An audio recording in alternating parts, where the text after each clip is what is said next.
Show बनाई है, अगे बंपर लाया गड्डी दे बंपर दे अगे शो लाई हुई है, पिछे हल तैयार करके रखे ने। उस तो बाद इहदा हाइड्रालिक बनाया है, हाइड्रालिक के जरिए हल नूं चुकदा भी है और रखदा भी है। यह ट्रैक्टर बिल्कुल कामयाब है। अगे सलेंसर लाया है, एक सिलेंडर लाया है, पिछे ड्रोवर की पट्टी लाई हुई है, विच इंजन फिट किया होया है, गड्डी चलती है, बकायदा हल होंदी है, वाह के दिखाती है। उस तो बाद ट्रैक्टर का पूरा नक्शा तैयार किया असीं, कोई ऐसी चीज़ नहीं जिहड़ी इहदे विच फिट ना हुई होवे। बहुत मेहनत नाल तैयार किया है और बड़ी मेहनत हुई है मेरी, फिर जाके मेरे को ये गड्डी तैयार हुई है। और गड्डी तैयार करन दे विच मेरा टाइम भी बहुत टाइम लगा, तां जाके मेरे को ट्रैक्टर तैयार होया। और मैं ट्रैक्टर की हर शै बनाई है, अपने हत्थों नाल बनाई और बना के मैं कामयाब किया है। और तुहाडे सामने हल वाहेगा और बाकी चीज़ां भी मैं तैयार करांगा, रोटावेटर, हल करा, थ्रैशर वगैरह, ट्राली वगैरह, वो भी ये मकदार के हिसाब से तैयार होएगी। और इंशाअल्लाह ताला ये मगर कहेगी ये चल के खिंच के दिखाएगा, ठीक है जी।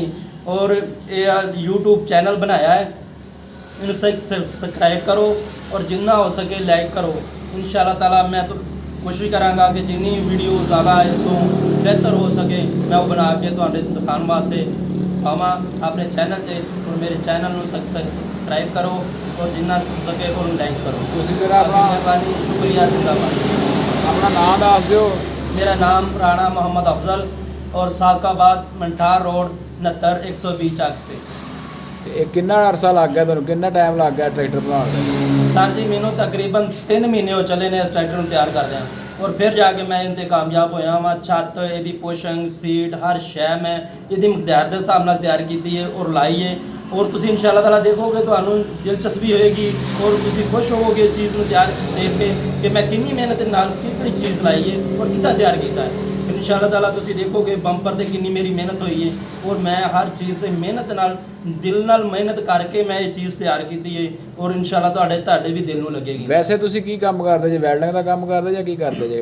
मैं वैल्डिंग का काम भी करदा, खराद का काम भी करदा, जरी लात किसी मशीनरी का काम होवे मैं सारिਆਂ ਦਾ ਜਾਣਦਾ ਵਾਂ, ਸਾਰਿਆਂ ਦਾ ਕਰਦਾ ਵਾਂ। ਉਸ ਤੋਂ ਬਾਅਦ ਮੇਰਾ 에ਅਰ ਕੂਲਰ ਦੇ ਨਾਲ ਤਾਲੁਕਾਤ ਹੈ, 에ਅਰ ਕੂਲਰ ਤਿਆਰ ਕਰਦਾ ਵਾਂ, AC DC ਸੋਲਰ ਪਲੇਟਾਂ ਖਰਾਬ ਹੋਣ ਉਹਨਾਂ ਦਾ ਵੀ ਮੈਂ ਕੰਮ ਕਰਦਾ ਵਾਂ।